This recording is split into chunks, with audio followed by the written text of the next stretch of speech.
is a fifth dimension, beyond that which is known to man. It is a dimension as vast as space and as timeless as infinity. It is the middle ground between light and shadow, between science and superstition, and it lies between the pit of man's fears and the summit of his knowledge. This is the dimension of imagination. It is an area which we call the Twilight Zone.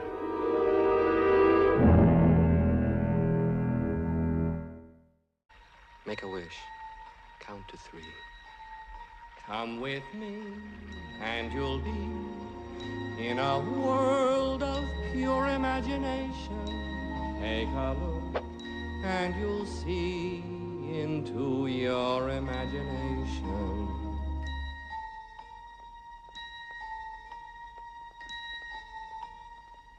We'll begin with a spin, traveling in the world of my creation. What we'll see will defy explanation.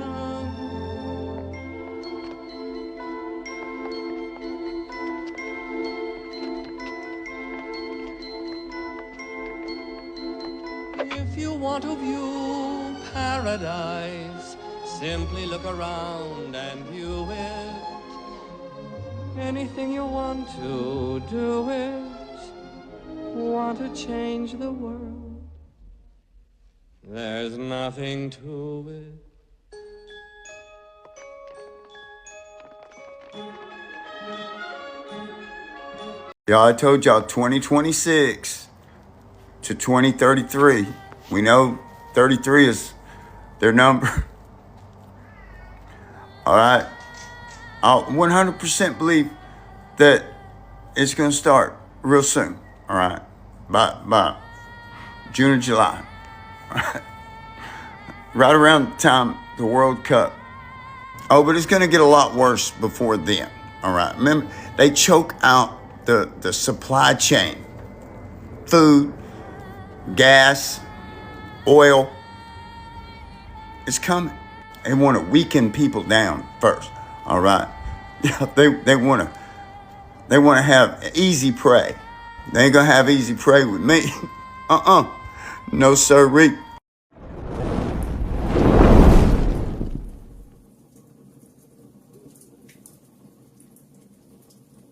In a letter dated 22 January 1870, Mazzini wrote to Pike. Now, Albert Pike is this high mason who wrote the manual, if you like, of Scottish Freemasonry.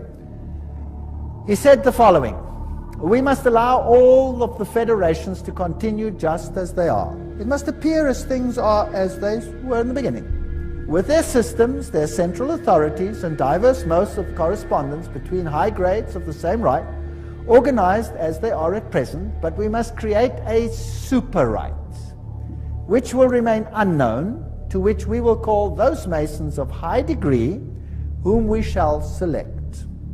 With regard to our brothers in Masonry, these men must be pledged to the strictest secrecy. Through this supreme right, we will govern all Freemasonry, which will become the one international center, the more powerful because its direction will be unknown. Now, Albert Pike wrote a letter to Mazzini, and that was dated August 15, 1871, in which he propagated that there should be a world order, a one order where all nations are under the control of one central organization. And in order to achieve this, they planned, and there are numerous quotes for this, so I've put a number on the screen because some will say, I don't trust this, I don't trust that, I don't trust the other. Here are references down there, there are references up there, there will be references in other slides, so it comes from different sources. He said, and this was, by the way, on display in the British Museum, and could be seen there until it was taken away.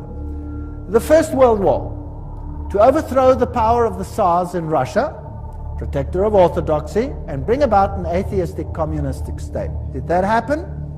Yes. Now that was written long before this event. Long before this event. This was written in 1871. This war broke out in 1914. The Second World War. That's also written long before the event. To originate between Great Britain and Germany, to strengthen communism as antithesis to the Judeo-Christian culture, and bring about a Zionist state in Israel. Did it achieve this objective? Yes. In fact, after this war, Israel, in its present form, was reinstated under the protection of Britain.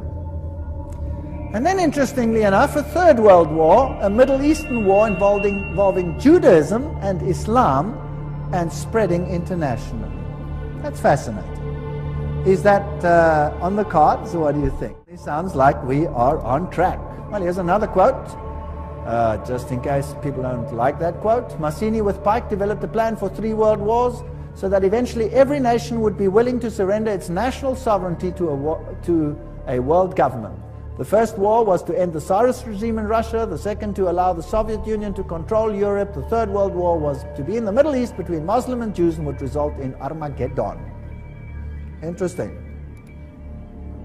Now, how were they going to do it? Let's read what Albert Pike wrote about these wars and how they were going to be unleashed.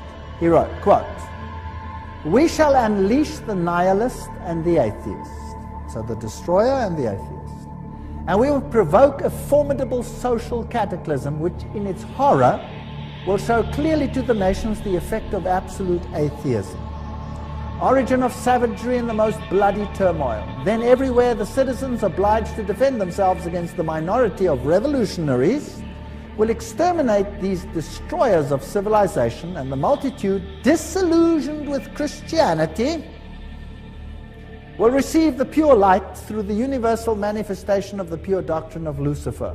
The destruction of Christianity and atheism, both conquered and exterminated at the same time." Wow, what a clever plan.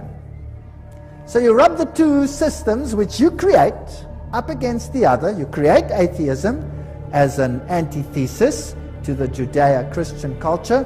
You have these two clash until they rub each other up, and then out of that you will get a new world order where you have a new religion which is far more esoteric and actually honors Satan. Isn't that a rather clever plan? Well, it's very successful. That is why Ordo ab Cao is the verse, if you like, that Freemasonry uses. This is one of their documents, remember, that I photographed in a Masonic lodge.